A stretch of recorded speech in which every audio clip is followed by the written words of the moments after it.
Section 11 of Tarzan the Terrible by Edgar Rice Burroughs.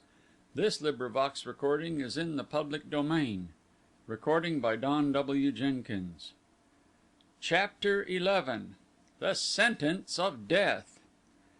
But it was an hour before the king re-entered the apartment, and in the meantime the ape man had occupied himself in examining the carvings upon the walls and the numerous specimens of the handicraft of Pal ul donian artisans, which combined to impart an atmosphere of richness and luxury to the apartment. The limestone of the country, close grained and of marble whiteness, yet worked with comparative ease with crude implements, had been wrought by cunning craftsmen into bowls and urns and vases of considerable grace and beauty. Into the carved designs of many of these, virgin gold had been hammered, presenting the effect of a rich and magnificent cloisonne. A barbarian himself, the art of barbarians had always appealed to the ape man, to whom they represented a natural expression of man's love of the beautiful to even a greater extent than the studied and artificial efforts of civilization. Here was the real art of old masters, the other, the cheap imitation of the chromo. It was while he was thus pleasurably engaged that Ko tan returned. As Tarzan, attracted by the movement of the hangings through which the king entered, turned and faced him, he was almost shocked by the remarkable alteration of the king's appearance. His face was livid, his hands trembled as with palsy, and his eyes were wide as with fright. His appearance was one apparently of a combination of consuming anger and withering fear. Tarzan looked at him questioningly. "You have had bad news, Ko tan?" he asked. The king mumbled an unintelligible reply. Behind there thronged into the apartment so great a number of warriors that they choked the entrance way. The king looked apprehensively to right and left. He cast terrified glances at the ape man and then, raising his face and turning his eyes upward, he cried: "Jad ben Otho, be my witness that I do not this thing of my own accord." There was a moment's silence, which was again broken by Ko tan. "Seize him!" he cried to the warriors about him, "for Lu don, the high priest, swears that he is an impostor." To have offered armed resistance to this great concourse of warriors in the very heart of the palace of their king would have been worse than fatal. Already Tarzan had come far by his wits, and now that within a few hours he had had his hopes and his suspicions partially verified by the vague admissions of O lo a, he was impressed with the necessity of inviting no mortal risk that he could avoid. "Stop!" he cried, raising his palm against them. "What is the meaning of this?" "Lu don claims he has proof that you are not the son of Jad ben Otho," cried Ko tan. "He demands that you be brought to the throne room to face your accusers. If you are what you claim to be, none knows better than you that you need have no fear in acquiescing to his demands. But remember always that in such matters the high priest commands the king, and that I am only the bearer of these commands, not their author." Tarzan saw that Ko tan was not entirely convinced of his duplicity, as was evidenced by his palpable design to play safe. "Let not your warriors seize me," he said to Ko tan, "lest Jad ben Otho, mistaking their intention, strike them dead." The effect of his words was immediate upon the men in the front rank of those who faced him, each seeming suddenly to acquire a new modesty that compelled him to self-effacement behind those directly in his rear, a modesty that became rapidly contagious. The ape man smiled. "Fear not," he said. "I will go willingly to the audience chamber to face the blasphemers who accuse me."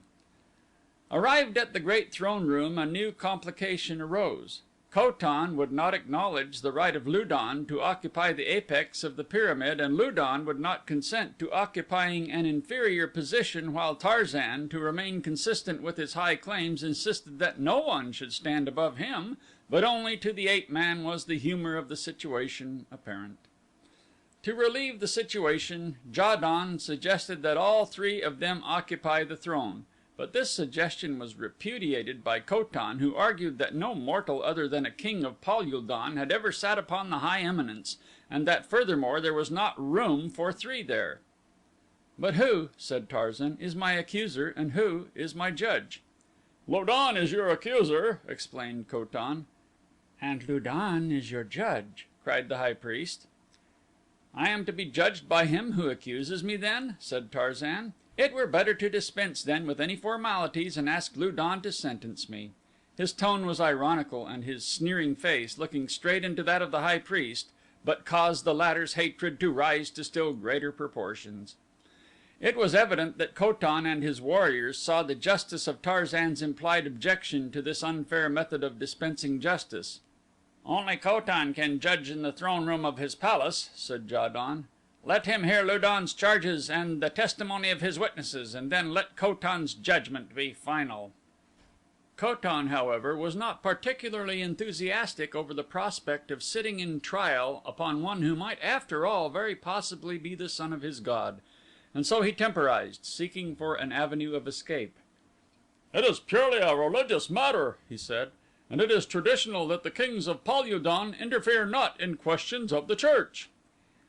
"Then let the trial be held in the temple," cried one of the chiefs, for the warriors were as anxious as their king to be relieved of all responsibility in the matter. This suggestion was more than satisfactory to the high priest, who inwardly condemned himself for not having thought of it before. "It is true," he said, "this man's sin is against the temple. Let him be dragged thither then for trial." "The son of Jad ben Otho will be dragged nowhere," cried Tarzan. "But when this trial is over it is possible that the corpse of Lu don, the high priest, will be dragged from the temple of the god he would desecrate. Think well then, Lu don, before you commit this folly." His words, intended to frighten the high priest from his position, failed utterly in consummating their purpose. Lu don showed no terror at the suggestion the ape man's words implied. "Here is one," thought Tarzan, "who, knowing more of his religion than any of his fellows, realizes fully the falsity of my claims as he does the falsity of the faith he preaches." He realized, however, that his only hope lay in seeming indifference to the charges. Ko tan and the warriors were still under the spell of their belief in him, and upon this fact must he depend in the final act of the drama that Lu don was staging, for his rescue from the jealous priest whom he knew had already passed sentence upon him in his own heart. With a shrug he descended the steps of the pyramid. "It matters not to Dor ul Otho," he said, "where Lu don enrages his god, for Jad ben Otho can reach as easily into the chambers of the temple as into the throne room of Ko tan." Immeasurably relieved by this easy solution of their problem, the king and the warriors thronged from the throne room toward the temple grounds, their faith in Tarzan increased by his apparent indifference of the charges against him. Lu don led them to the largest of the altar courts. Taking his place behind the western altar, he motioned Ko tan to a place upon the platform at the left hand of the altar and directed Tarzan to a similar place at the right. As Tarzan ascended the platform his eyes narrowed angrily at the sight which met them. The basin hollowed in the top of the altar was filled with water in which floated the naked corpse of a newborn babe. "What means this?" he cried angrily, turning upon Lu don. The latter smiled malevolently. "That you do not know," he replied, "is but added evidence of the falsity of your claim. He who poses as the son of god did not know that as the last rays of the setting sun flood the eastern altar of the temple, the life blood of an adult reddens the white stone for the edification of Jad ben Otho, and that when the sun rises again from the body of its maker it looks first upon this western altar and rejoices in the death of a newborn babe each day, the ghost of which accompanies it across the heavens by day, as the ghost of the adult returns with it to Jad ben Otho at night. Even the little children of the Ho don know these things, while he who claims to be the son of Jad ben Otho knows them not. And if this proof be not enough, there is more. Come, Waz don," he cried, pointing to a tall slave who stood with a group of other blacks and priests on the temple floor at the left of the altar. The fellow came forward fearfully. "Tell us what you know of this creature," cried Lu don, pointing to Tarzan. "I have seen him before," said the Waz don. "I am of the tribe of Kor ul lul, and one day recently a party of which I was one encountered a few of the warriors of the Kor ul ja upon the ridge which separates our villages. Among the enemy was this strange creature whom they called Tarzan jad guru, and terrible indeed was he, for he fought with the strength of many men so that it required 20 of us to subdue him. but he did not fight as a god fights, and when a club struck him upon the head he sank unconscious as might an ordinary mortal. We carried him with us to our village as a prisoner, but he escaped after cutting off the head of the warrior we left to guard him and carrying it down into the gorge and tying it to the branch of a tree upon the opposite side." "The word of a slave against that of a god," cried Ja don, who had shown previously a friendly interest in the pseudo godling. "It is only a step in the progress toward truth," interjected Lu don. "Possibly the evidence of the only princess of the house of Ko tan will have greater weight with the great chief from the north, though the father of a son who fled the holy offer of the priesthood may not receive with willing ears any testimony against another blasphemer." Ja don's hand leaped to his knife, but the warriors next to him laid detaining fingers upon his arms. "You are in the temple of Jad ben Otho, Ja don," they cautioned, and the great chief was forced to swallow Lu don's affront, though it left in his heart bitter hatred of the high priest. And now Ko tan turned toward Lu don. "What knoweth my daughter of this matter?" he asked. "You would not bring a princess of my house to testify thus publicly?" "No," replied Lu don, "not in person, but I have here one who will testify for her." He beckoned to an under priest. "Fetch the slave of the princess," he said. His grotesque headdress adding a touch of the hideous to the scene, the priest stepped forward, dragging the reluctant Pan at lee by the wrist. "The Princess O lo a was alone in the Forbidden Garden with but this one slave," explained the priest, "when there suddenly appeared from the foliage nearby this creature who claims to be the Dor ul Otho. When the slave saw him, the princess says that she cried aloud in startled recognition and called the creature by name, Tarzan jad guru, the same name that the slave from Kor ul lul gave him. This woman is not from Kor ul lul but from Kor ul ja, the very tribe with which the Kor ul lul says the creature was associating when he first saw him. And further, the princess said that when this woman, whose name is Pan at lee, was brought to her yesterday, she told a strange story of having been rescued from a Tor o don in the Kor ul GRYF by a creature such as this, whom she spoke of then as Tarzan jad guru, and of how the two were pursued in the bottom of the gorge by two monster gryfs, and of how the man led them away while Pan at lee escaped, only to be taken prisoner in the Kor ul lul as she was seeking to return to her own tribe." "Is it not plain now," cried Lu don, "that this creature is no god? Did he tell you that he is the son of God?" he almost shouted, turning suddenly upon Pan at lee. The girl shrank back terrified. "Answer me, slave!" cried the high priest. "He seemed more than mortal," parried Pan at lee. "Did he tell you that he was the son of God? Answer my question," insisted Lu don.